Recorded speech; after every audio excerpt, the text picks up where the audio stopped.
और चले अब बात कर लेते हैं मोहसिन के जिहादी प्लान की। रेप और छेड़छाड़ का यह मामला, तो आरोपी के दोनों भाई और यहां तक कि मामा भी कोच है, यह भी बात सामने आई। परिवार की भूमिका की भी अब जांच की जाएगी। आरोपी मोहसिन गिरफ्तार हो चुका है। महू आर्मी रेंज पर ये प्रैक्टिस करते थे, तो स्टूडेंट से भी अब पूछताछ की जा रही है। जो इनकी एकेडमी में स्टूडेंट आते थे उनसे पूछताछ की जा रही है। मकान मालिक को निगम ने नोटिस भेज दिया और देखिए रोज नए इस पूरे मामले में खुलासे हो रहे हैं। शूटिंग एकेडमी में जिस तरह से घिनौना खेल चल रहा था, ये मोहसिन नाम का आरोपी यहां पर एकेडमी में बुलाता था बच्चियों को, स्टूडेंट को, और उनके साथ पहले तो दोस्ती की, उसके बाद यहां पर उन्हें प्रेम जाल में फंसाया, उनके साथ दरिंदगी की। देखिए आप, इंदौर का ये लब जिहाद का मामला जिसमें हर दिन ही खुलासे हो रहे हैं। मोहसिन का ये जिहादी प्लान, और यहां तक कि आप सोचिए कि मोहसिन अकेला नहीं, मोहसिन का भाई और उसका मामा भी शामिल था।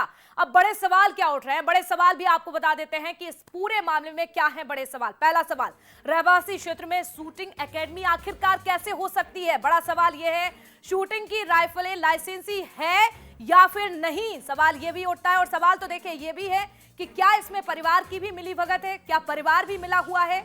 और क्या किसी अधिकारी नेता की भूमिका इस पूरे जिहाद में हो सकती है? और सवाल यह भी है कि आखिरकार और कितनी ऐसी लड़कियां हैं जिनको मोहसिन ने शिकार बनाया? रहवासी क्षेत्र में आखिरकार ये एकेडमी कैसे, और क्या किसी को भनक भी नहीं लगी? ये सबसे बड़ा और अहम सवाल यही है। तो हिंदू लड़कियों को टारगेट किया गया। Shooting coach Mohsin bat touch करता था उन बच्चियों से। अब तक क्या कुछ हुआ ये आपको बता रहे हैं डर्टी पिक्चर में। अब तक क्या कुछ हुआ, तो 150 ऐसी लड़कियां हैं हिंदू जिन्हें आरोपी ने अपनी हवस का शिकार बनाया, उनके साथ अश्लील बातें की, चैट की।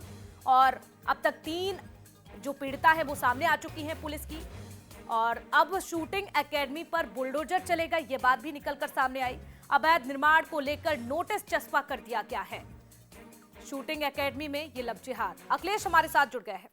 अखिलेश, ये जिहादी प्लान सामने आया है मोहसिन का, लेकिन अब तक की जो जांच हुई है उसमें यह समझ में आ रहा है, जो खुलासा हुआ है, कि ये देखिए अकेले नहीं है, इसका भाई भी कोच है, मामा भी कोच है। तो क्या ये सवाल उठता है कि क्या ये लोग भी इसमें मिले हुए हैं? क्या इनकी मिलीभगत भी है? और कई सवाल ऐसे हैं जो हम अपने दर्शकों को अभी बता रहे थे कि आखिरकार रहवासी इलाके में ये कैसे संभव है कि एकेडमी चलाई जाती है और किसी को भनक भी नहीं लगती है? फिलहाल बताइए अखिलेश, कहां तक ये जांच पहुंची, क्या बड़े खुलासे अब तक के?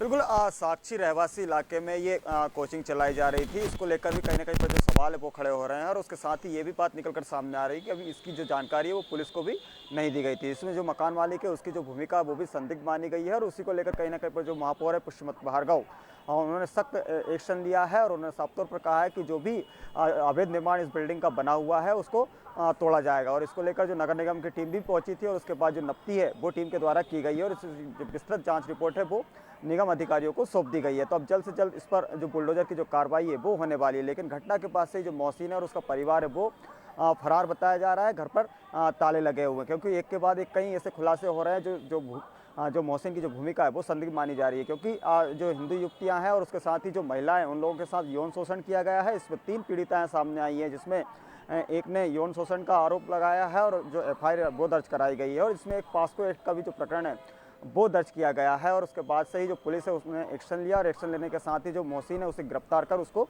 जेल भेज दिया गया। जो उसका मोबाइल है, उसके साथ ही जो लैपटॉप है और जो कंप्यूटर है उसको पुलिस ने अपने कब्जे में लिया है। उसको फोरेंसिक लैब जांच के लिए लैब भेज दिया गया है। और उसके साथ ही जो उसका मोबाइल है वो कहीं ऐसे जो राज खोल रहा है, जो मोहसिन के जो काले कारनामे है वो लगातार उजागर होते जा रहे हैं। उसके जो मोबाइल में उसमें कई ऐसी अनैतिक जो वीडियो हैं वो भी पुलिस को मिली है। और उसके साथ ही जो बजरंग दल है उन्होंने भी जारी की है। और उसके साथ ही कई अश्लील जो चैटें हैं हिंदू महिलाओं के साथ और युवतियों के साथ वो भी जो बजरंग दल है और पुलिस ने वो जारी किया। और उसके साथ ही तमाम तरह की जो डबल मीनिंग जो बातें हैं वो कोचिंग में पहुंचने वाली जो युवतियां हैं उनसे भी ये मोहसिन करता था। और उसके साथ ही जो इसके जो परिवार के जो लोग हैं उसकी जो भूमिका है वो तलाशी जा रही है। इसके पास जो राइफल है उसकी भी जांच की जा रही है, क्यों कहा यह भी जा रहा है कि इसके पास एक गन भी थी जो कि इसके पिता के नाम पर थी, और जो खुद ये अपने पास में रखता था। तो उसकी भी जो जांच बिल्कुल, और ऐसे में जांच होनी चाहिए। लेकिन काफी बड़ा मामला है अखिलेश, जैसे ही कुछ और अपडेट मिले जानकारी लेंगे आपसे, नजर बनाकर रखेगा। बहुत शुक्रिया तमाम जानकारी देने के लिए।